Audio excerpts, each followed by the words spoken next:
साम्राज्य सामान्यांचा असामान्य। पंतप्रधान आदरणीय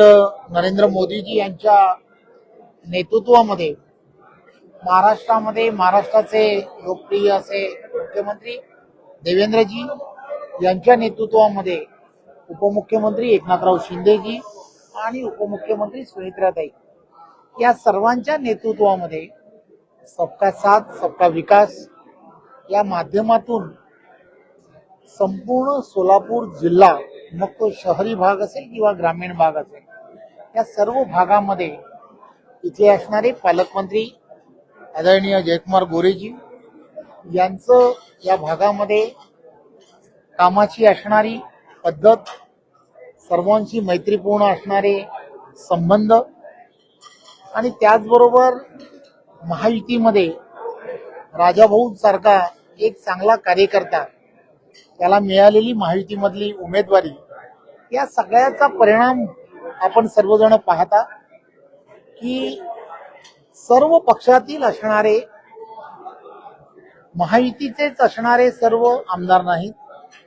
सर्व लोकप्रतिनिधी नाहीत, तर वेगवेगळ्या इथे असणाऱ्या आघाड्या असतील, वेगवेगळे पक्ष आहेत, या पक्षामधील असणारे आमदार असतील, या सर्वांनी या उमेदवारी बरोबर उमेदवारांना मतदान हे कसं करता येईल यासाठी आम्ही सर्वजण राजाभाऊंना 18 तारखेला होणाऱ्या या पूर्ण निवडणुकीमध्ये पाठिंबा देऊ असं आम्हाला सगळ्यांना आश्वासित केलंय। असं मैत्रीपूर्ण वातावरण, मला असं वाटतं की 17 ज्या विधान परिषदेच्या निवडणुका होत्या, या 17 विधान परिषदेच्या निवडणुका, त्यापैकी 6 ठिकाणच्या निवडणुका या ऑलरेडी बिनविरोध झालेल्या आहेत, परंतु 11 ठिकाणी ज्या ठिकाणी आता निवडणुका या होऊ घातलेल्या आहेत, त्यामध्ये असं वातावरण की मतदान आणि मतदार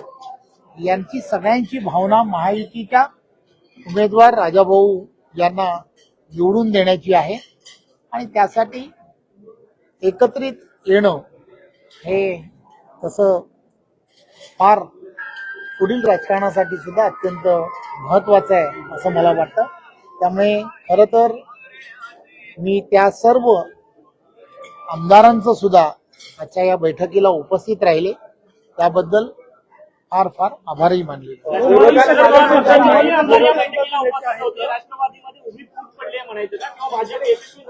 एक गोष्ट, राजकारणाचा भाग काय आहे याची चर्चा करण्यापेक्षा निवडणुका,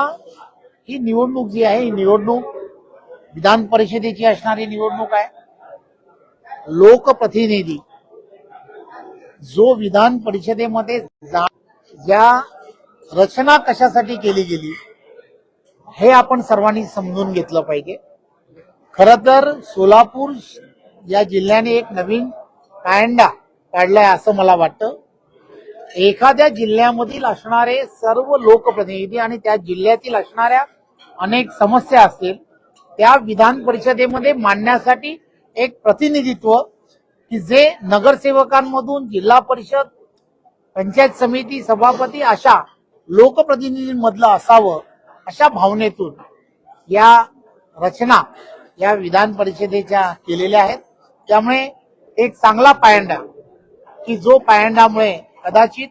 राजाभाऊंसारखा एक चांगला आमदार ज्या वेळेला विधान परिषदेमध्ये जाईल, त्यावेळेला इथल्या असणाऱ्या सर्व प्रश्नांची जाण ठेवून, मग तो विरोधातील असणारे जे विषय असतील किंवा सत्ताधाऱ्यांचे असणारे विषय, यांचा समन्वय घडवून आणून त्या ठिकाणी सोलापूरला न्यायाच्या दिशेने घेऊन जाण्यासाठी ही प्रमुख भूमिका त्यांची असेल असं मला वाटतं।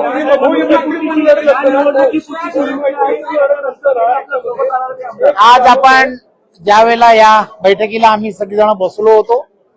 याची पण बरीच चर्चा झाली, परंतु आपल्याला माहिती आहे खेळीमेळीच्या वातावरणामध्ये याच्या सगळ्या चर्चा झाल्या। सर्वच विषय इथे सांगणं हे अपेक्षित नाही, परंतु एकदा कधीतरी जयाभाऊंबरोबर आपण गप्पा मारल्यात तर बऱ्याच गोष्टींचा खुलासा होईल।